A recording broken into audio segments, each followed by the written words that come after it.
Well, thank you one and all for joining me again today. This is part 6 of Know Your ASL, and I am your host, ID Jester. Hopefully you've been able to follow along in this series so far, and I've been getting a lot of positive feedback from everyone. I've made some slight adjustments here and there for this series, so please do keep leaving your thoughts and comments so that I can keep track of trying to make the best series for all of my advanced squad leader players out there. I've actually recorded this video a couple times, and what I decided to do, because it's just been too long to cover these rules, I decided to break up part 6 overruns into 2 shorter videos. Hopefully I can get these done in half an hour, 45 minutes or whatever. So I'm going to try and break them up into 2 smaller videos as opposed to one really long and big video.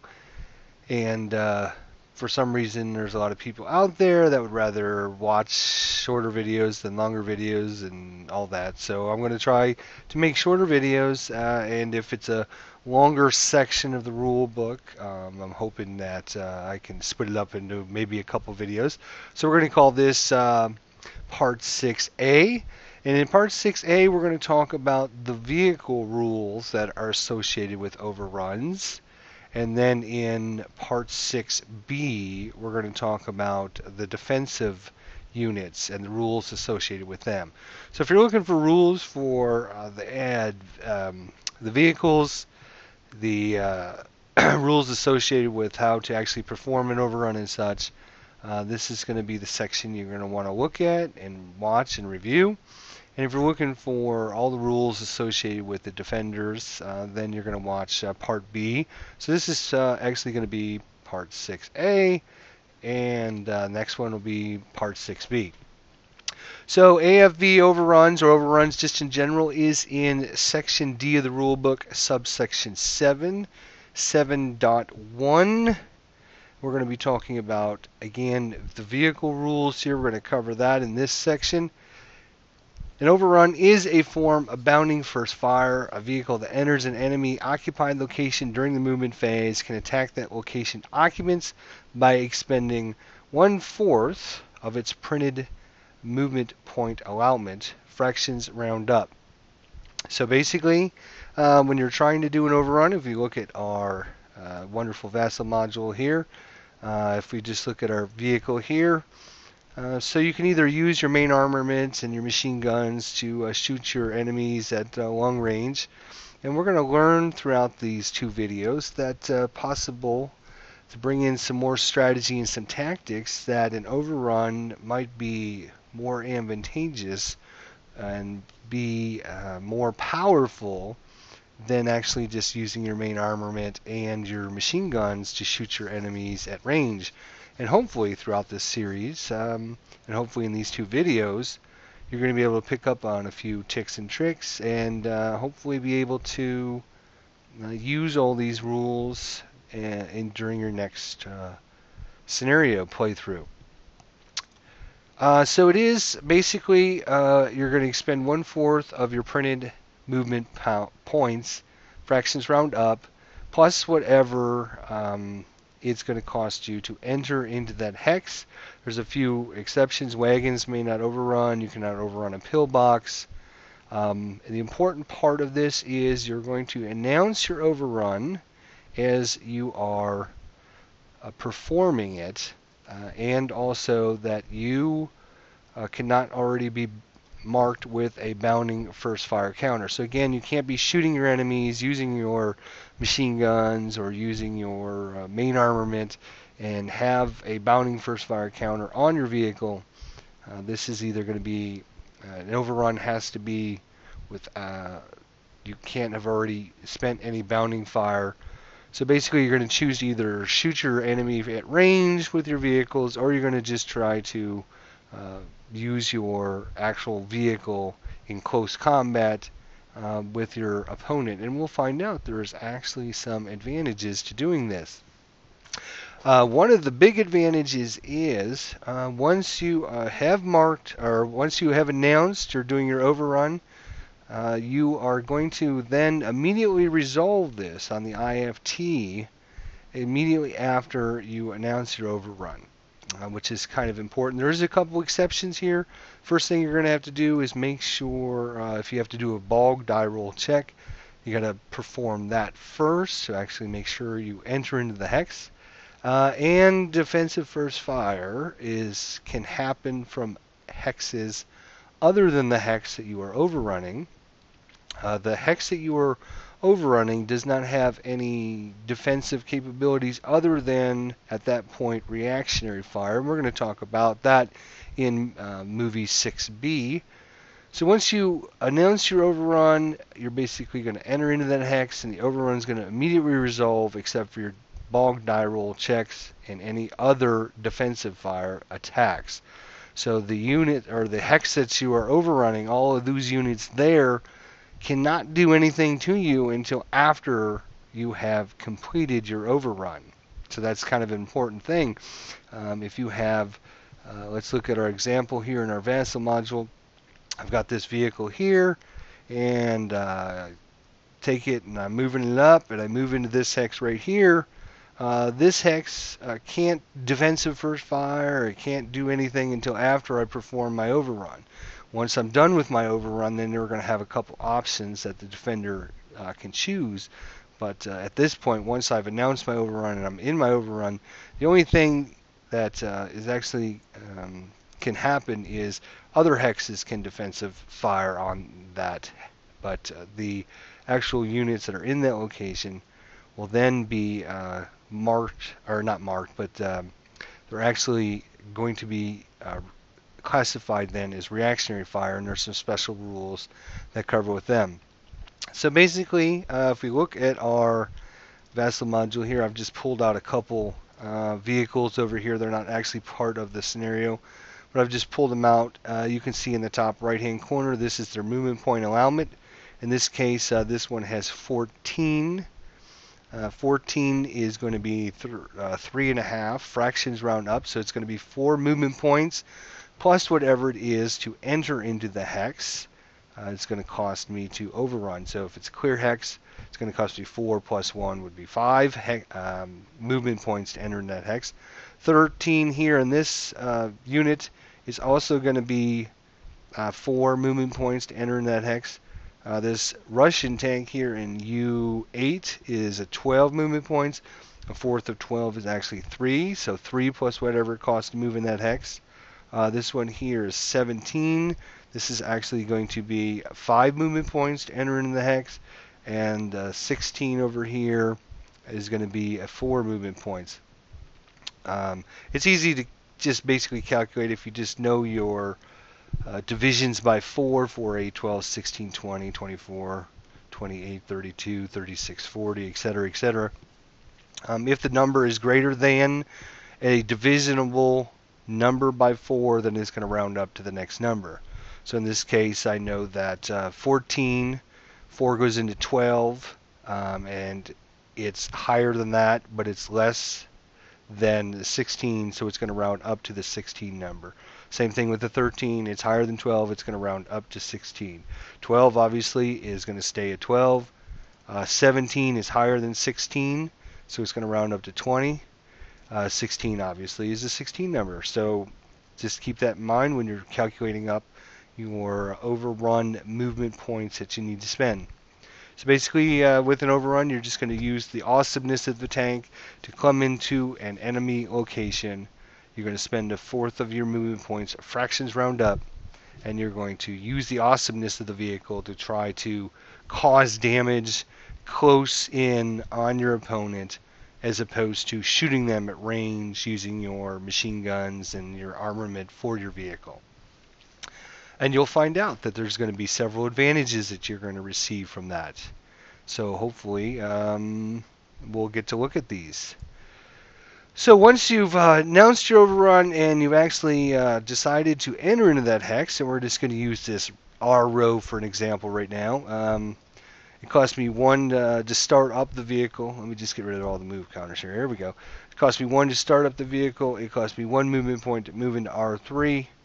So that's 2 total. It's going to cost me, and if we look underneath this hex, R2 is a clear hex.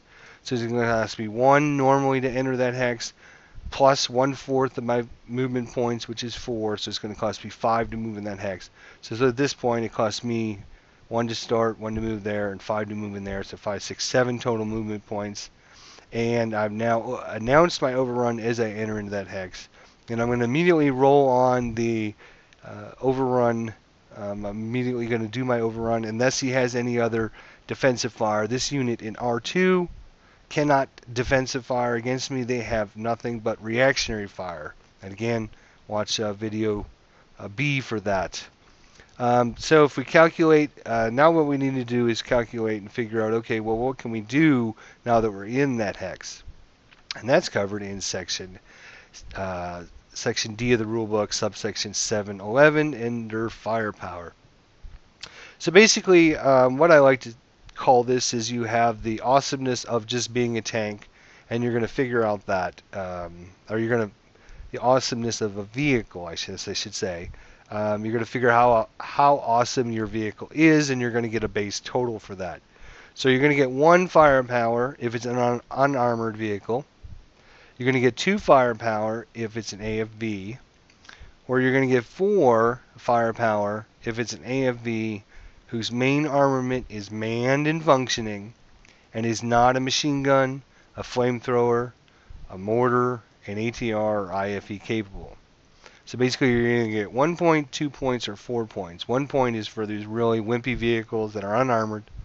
You're going to get 4 base points for a tank with just a normal barreled gun as opposed to like a machine gun or flamethrower, mortar, or whatever. And you're only going to get 2 points if it's an AFV that is that's not classified with the 4 movement points or 4 movement firing factors.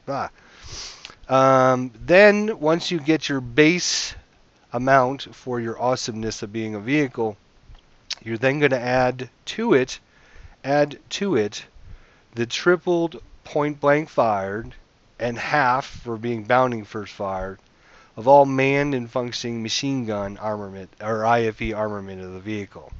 There is an important exception that you should remember. Rear machine guns do not add to overrun firepower.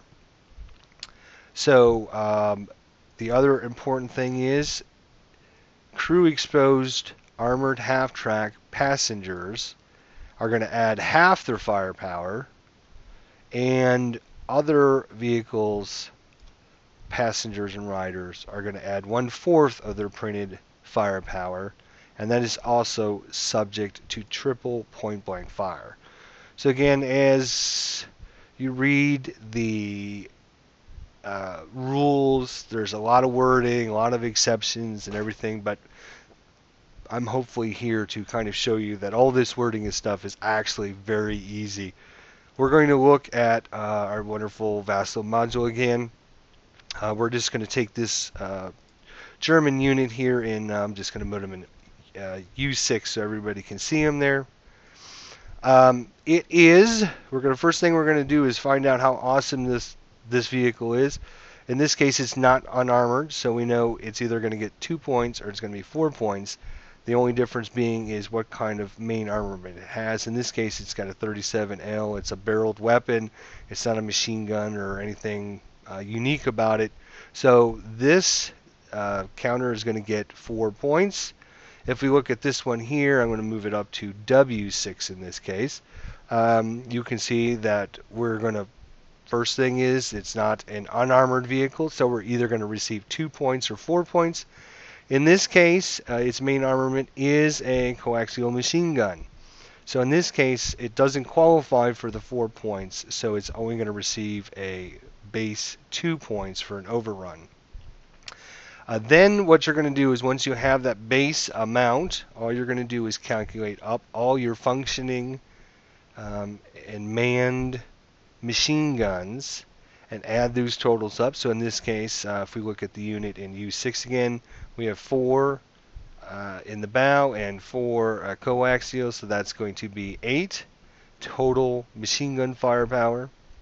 Then if we remember our rule, that's going to be tripled because we're going to be in the hex with the unit, triple point blank fire.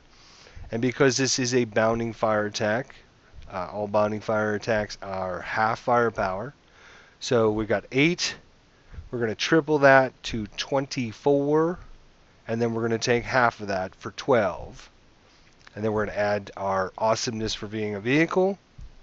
And in this case, this one's a 4, so 12 plus 4 is 16. So if this vehicle was to overrun, I'm just going to pull this guy down here in U4 for just an example. If this guy was ended up in this hex and was overrunning it, it's going to roll on the 16 column to do its attack. Also remember, your passengers in a crew exposed half track can add half their firepower, and that's tripled because it's point blank fire, and your passengers and riders on all other vehicles add a quarter of your firepower. So if you look at this vehicle here in V8, let's just take this out here into R5, and I'll just bring down this German unit. If this guy was overrunning into this hex, all right, we're going to do the same procedure here. We're going to find out the awesomeness of the vehicle. It's either 1, 2, or 4. It's not unarmored, or it's not an unarmored vehicle. It has a normal barreled gun. So in this case, this is going to be 4 for a base. We then have functioning machine guns that are manned, and we have a total of 6. 6 times 3 is 18. Half of 18 is going to be 9. So we have 4 for the awesomeness of the vehicle. We have 9 for the machine guns. That is a total of 13. And then we take a quarter, or 1/4 of the firepower of the squad. In this case, because the squad is on top of the vehicle, it is a rider.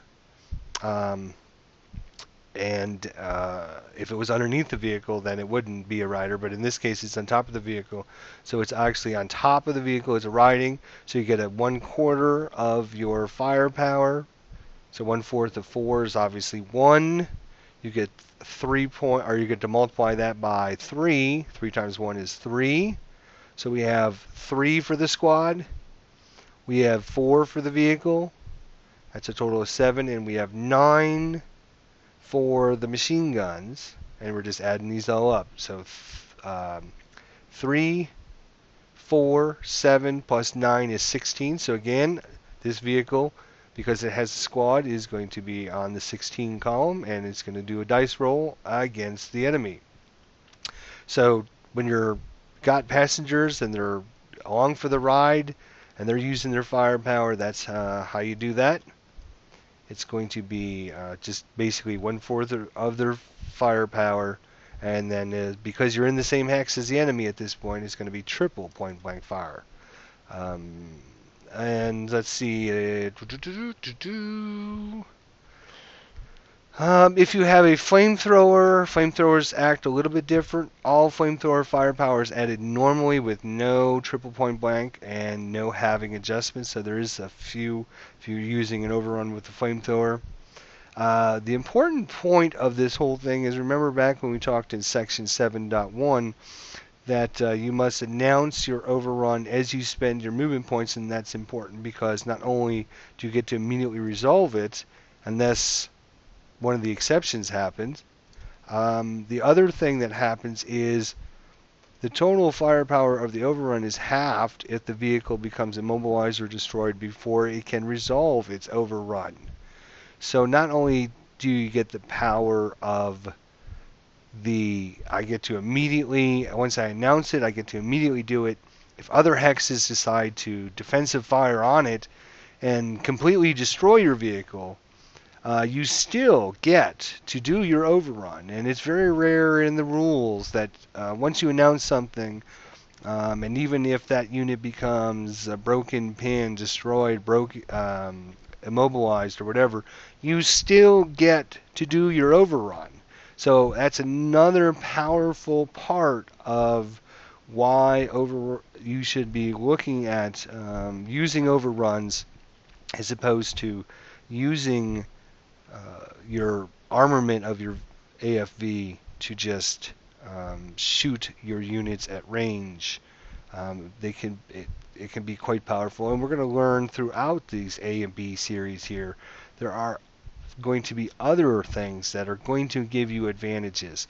Before, when you're doing an overrun, and we'll learn this in Part B, but before you do an overrun, the enemy infantry units must make a PAATC check just to be able to attack you back. So if they fail that check, they become pinned, and then they're not going to be able to actually even try an attack against you. We'll learn about all these rules next section, but there are a lot of different things that are working to the advantage for those units that are vehicles and they're doing overruns. So yes, the total firepower is going to be halved if you become immobilized or destroyed before you can resolve it. The other interesting part of this is combat results that happen against your passengers or riders after an overrun declaration do not affect the firepower.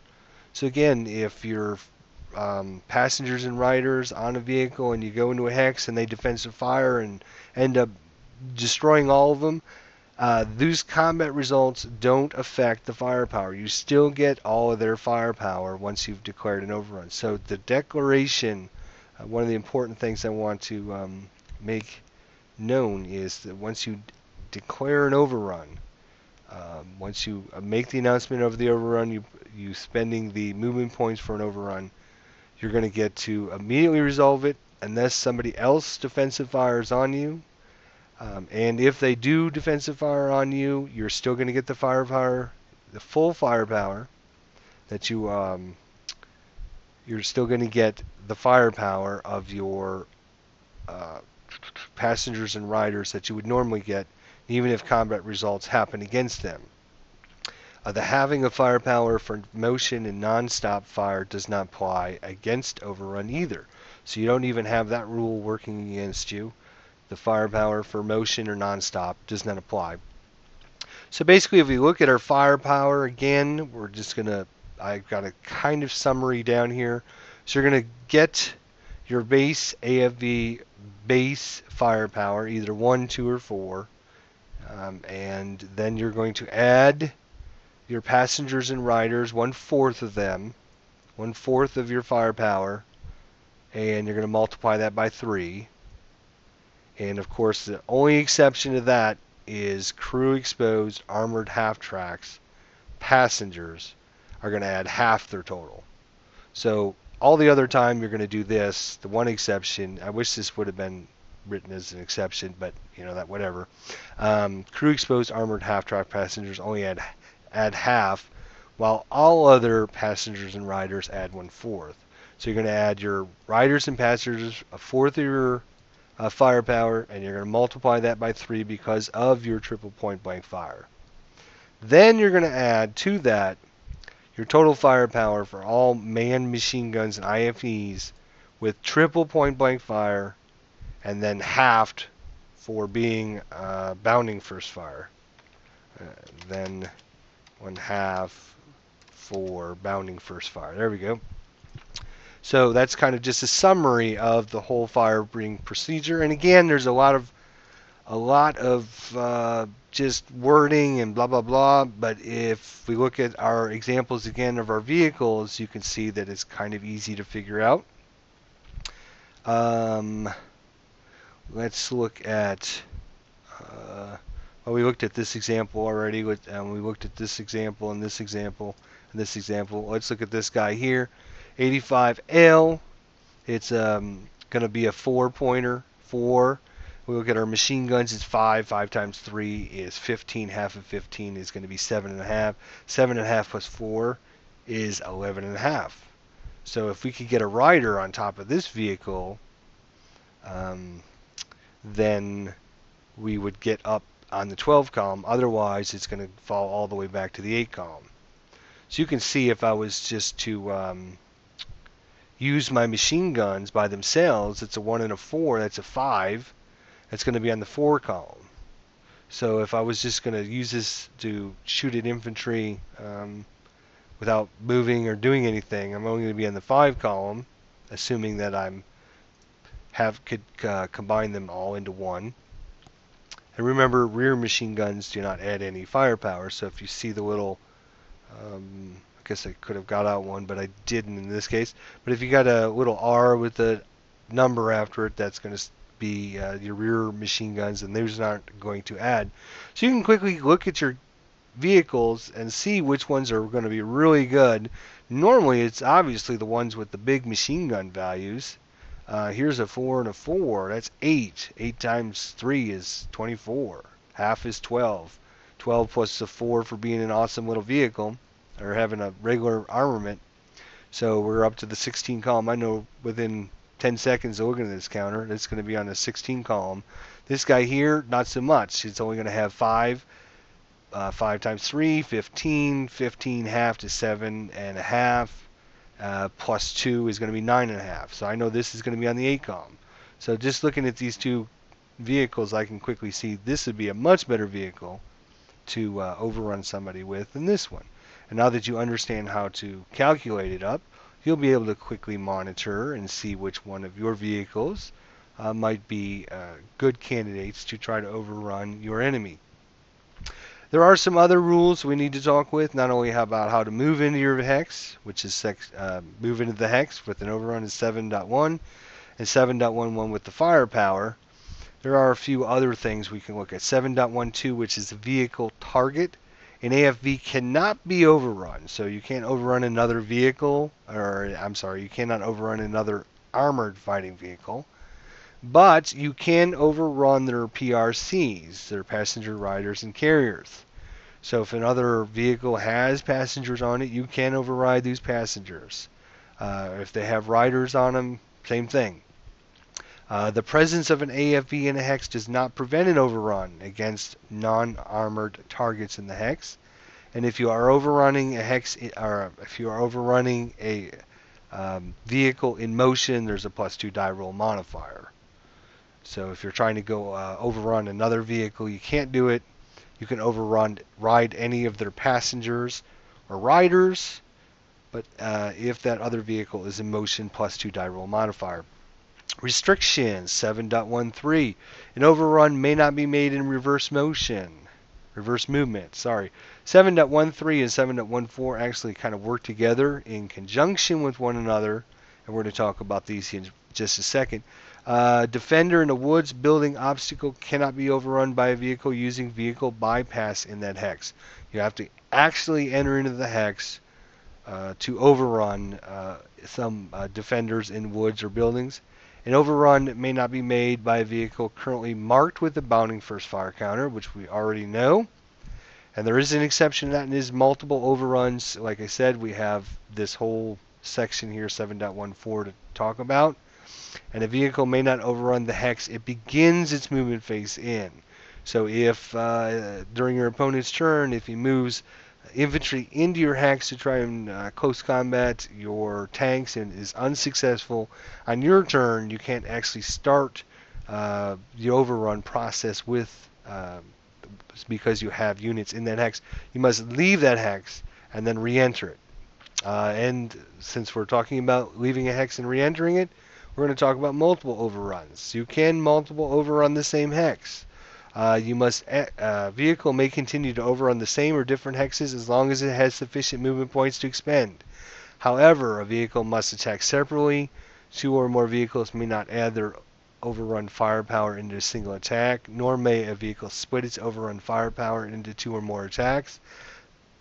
A vehicle that conducts an overrun must exit the target hex before making another overrun. So all that wording and everything is basically, if we look at our row example here again, I spend 1 to start the vehicle. I spend 1 to move there. That's 2 total. I spend 5 to move in there. That's 7 total.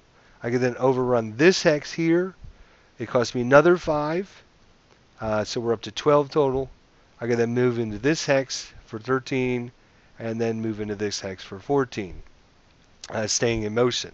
So you can overrun multiple hexes, assuming I survive and they survive or whatever. To actually overrun the same hex, you're going to have to, let me just turn this guy that way. So 1 to go into that hex, 1 to start, 1 to move in that hex is 2, 5 to move into that hex, so it's 7, 8 to move into that hex, 9, 10, and it would cost me another 5 to move in there. So this guy just doesn't have enough movement points to perform a double. Let's say it had 15 movement points, but then it could enter back into that hex. But you can't go backwards. You can't do it in reverse motion. So you have to turn around once you exit the hex. So these guys with a lot of movement points, if they start really close to enemies, they might have a chance of actually entering into the hex, turning around, and coming back through again, assuming they survive the first one. TEM. The defender in an overrun is entitled to any applicable TEM of the target location, unless the overrunning vehicle is a flamethrower. The attacker adds any other firepower to the flamethrower firepower, then the defender receives a TEM. So again, a bunch of wording. Basically what that says is if your main armament is a flamethrower, you can either choose to attack with just the flamethrower and not add anything else, and in that case the defender doesn't get any terrain modifiers. If you choose to add the machine guns or any other armament for the vehicle and with your flamethrower, in that case the defender would get TEM. So basically that whole paragraph boils down to whether or not you choose to add anything with your flamethrower or not. Important here is an overrun versus an infantry or cavalry in an open ground hex may apply a FFMO of -1 die roll modifier, which could be cumulative with other applicable TEM such as emplacement, shell holes, wrecks, bocage, smoke, etc., etc. Wall and hedges don't apply to overrunning unless you actually cross that hex side across the wall or hedge. And that's pretty much leadership. 7.16 leadership. Basically, your leadership modifier of an overrun is limited to an armored leader or a passenger leader based on Rule 6.65. Should there both be present in a vehicle, then only one leadership modifies. So if you do have an armored leader, again, another bonus for you to try some overruns. And yeah, there we go. So that's basically, of course, almost forgot. Section 7.17 is malfunctioning. Obviously, if you roll a 12 on the original overrun die roll, you're going to have your weapons malfunction. Some of the weapons are going to be more susceptible and might have a lower break number, blah, blah, blah. You're going to figure out all the weapons that contributed to overrun. So if you have a chance of malfunctioning, you want to look at 7.17. It's pretty self-explanatory there. If no weapon participated in the overrun and the overrun malfunction, the overrun the vehicle is going to be immobilized instead if you roll a 12. So there you go. That's basically all the rules that cover the AFV portion of the overrun. So again, basically with the overrun, if we look at our R row here, R, 1 to start, 1 to move in this X, 1 to move in this X, 1 to move in 5, 1 plus 4, 1/4 of my movement points. So let's just take a quick example here and take a look and see what we end up with. So 1 to start, 1 to move in that hex, that's 2. 1 to move in that hex is 3. 5 to move in that hex is 8. I declare an overrun. As soon as I declare an overrun, I get to immediately do that unless he has anything else that defensive fires first. I do not have to make a bog die roll check. And there's a couple other weird, obscure things that might happen there. In this case, we now have moved into that hex. I have an armored fighting vehicle with a barrel weapon, so that's 4 for this unit. We have 3 and 8 is 11. 11 tripled is 33. Half of 33 is 16 and a half. 16.5 plus my 4 for being an awesome vehicle is 20.5. I'm going to be rolling on the 20 column because there is no 20.5 column. So we're going to roll 2 dice. There is no there is TEM actually. I get a -1 die roll modifier for them to being in an open hex. So I'm going to get a 20 column -1 die roll. And let's take that shot and see what happens. We rolled a 5. 5 minus 1 is 4. 4 on the 20 column is going to be really bad. It's going to be a casualty reduced and a 4 MC check for him. So he's going to be casualty reduced. So we're going to go to a squad. And half squad, I mean. And he's going to make a 4 morale check. He rolls his 4 morale check and rolls an 11. Which I can almost guarantee is going to ELR because that's going to end up being a 15 versus his 8, which is 7 higher than, so that's going to be an ELR. So he's not only is he going to be casualty reduced, but he's broken and probably going to be ELR'd in this case. And all I did was drive my vehicle in there.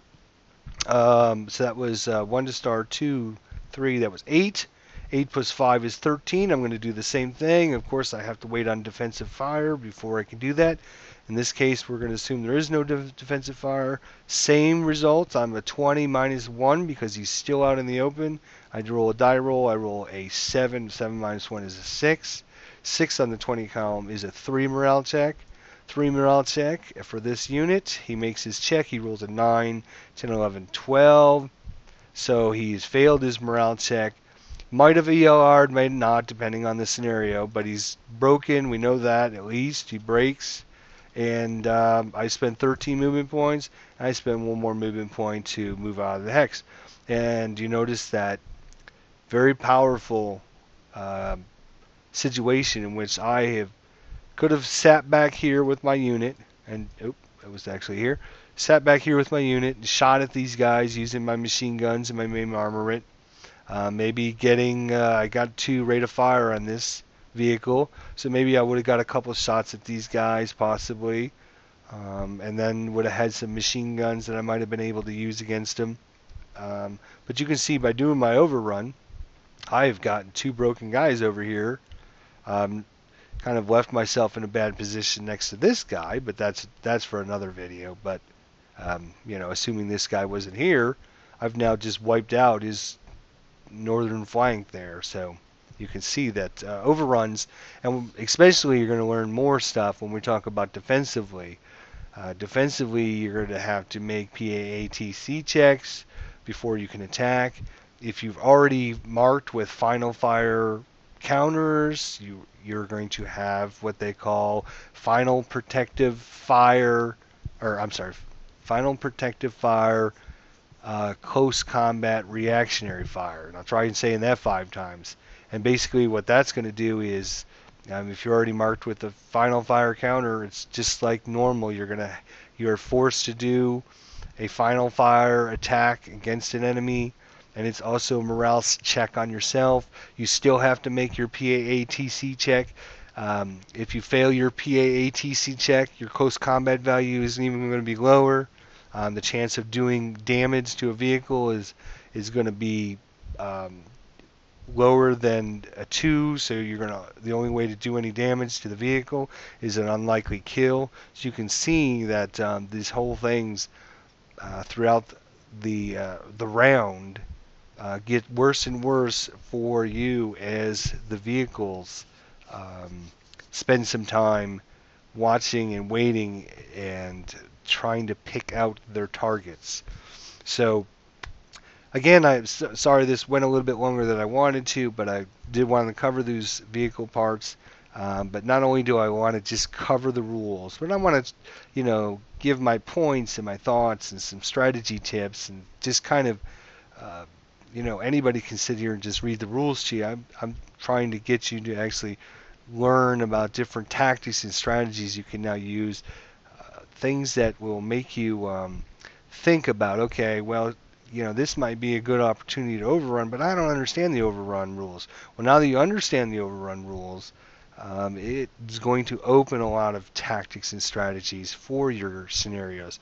And once you can see the power of what an overrun can do, you can definitely see that um, your opponents or your scenarios can have totally different outcomes based on the decisions you make. If it's a German's player's turn, let's move this disc out of the way for a second. If German's player's turn and he's moving all of his squads around, and the Russian player's just using up all of his first fire and final fire counters, just shooting at all these infantry. Once he gets done, then the tanks go into gear and start overrunning everybody and breaking them and causing all sorts of massive problems. And we'll look more in depth into this in section B of overrunning. So hopefully this was informative. Again, be sure to stop in and watch the second part of the video when you get a chance. And any thoughts or comments and suggestions would be great. And until the next time, make sure those infantry stay well away from these vehicles. When they get a rolling, there's going to be a problems. So take care.